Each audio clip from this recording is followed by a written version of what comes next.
جاء رجل إلى النبي صلى الله عليه وسلم فقال أي ذنب أكبر عند الله এক ব্যক্তি রাসূলুল্লাহ সাল্লাল্লাহু আলাইহি ওয়াসাল্লামের কাছে আসলো, আসার পরে জিজ্ঞাসা করলো, ইয়া রাসূলুল্লাহ, সবচেয়ে বড় গুনাহ কোনটি? আইয়ু যামবিন আকবারু ইনদাল্লাহ। قال رسول الله صلى الله عليه وسلم أن تدعو لله ندا وهو خلقك। সবচেয়ে বড় মারাত্মক গুনাহ হলো আল্লাহর সাথে কাউকে শরীক করা। قال ثم أي। ওই ব্যক্তি পুনরায় আবার প্রশ্ন করল, ইয়া রাসূলুল্লাহ, এরপরে সবচেয়ে বড় গুনাহ কোনটা? রাসূলুল্লাহ সাল্লাল্লাহু আলাইহি ওয়াসাল্লাম বললেন, আন তাকতুলা ওয়ালাদাকা খাশিয়াতা আইয়াতামা মাক। আপন সন্তানকে হত্যা করা এই ভয়ে, যদি সন্তান বড় হয় তাহলে আমার খানার প্লেটে শরীক হবে, এই সন্তান এক সময় বড় হলে আমার জমির ভিতরে ভাগ বসাইবে, এই ভয়ে আপন সন্তানকে হত্যা করা সবচেয়ে বড় অপরাধ। ক্বালা সুম্মা আইয়ুন। ওই ব্যক্তি আবার রাসূলুল্লাহ সাল্লাল্লাহু আলাইহি ওয়াসাল্লামকে প্রশ্ন করল, ইয়া রাসূলুল্লাহ, এরপরে সবচেয়ে বড় অপরাধ কোনটা? ক্বালা রাসূলুল্লাহ সাল্লাল্লাহু আলাইহি ওয়াসাল্লাম আন তুজানি বিহালিলাতি জারিকা।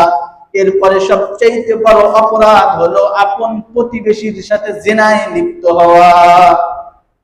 আপন প্রতিবেশীর সাথে জিনায় লিপ্ত হওয়া, এটা দুঃখজনক বিষয়। আজকে অনেক রক্ষক ভক্ষক হয়ে গেছে। আজকে প্রবাসে চলে যায়, ভাইকে দায়িত্ব দিয়ে যায়, কিন্তু ভাই কি হয়ে যায়? রক্ষক ভক্ষক হয়ে যাচ্ছে, বেলায় খ্যাত খাচ্ছে। খুবই দুঃখজনক বিষয়।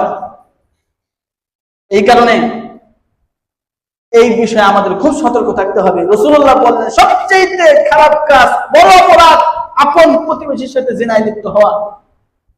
আপনার আপনজন চলে গেছে, আপনাকে বিশ্বস্ত বানায়, আপনাকে বিশ্বাস করে রেখে গিয়েছে যে আমি তো নাই, আমার অনুপস্থিতিতে বাড়িতে একটু খোঁজ খবর রাখো, কিন্তু আপনি কি হয়ে গেছেন?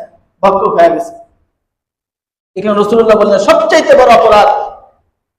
আজ তামাম পৃথিবীতে দেখা যাচ্ছে শুধু ধর্ষণ আর ধর্ষণ। তাহলে কেন হচ্ছে?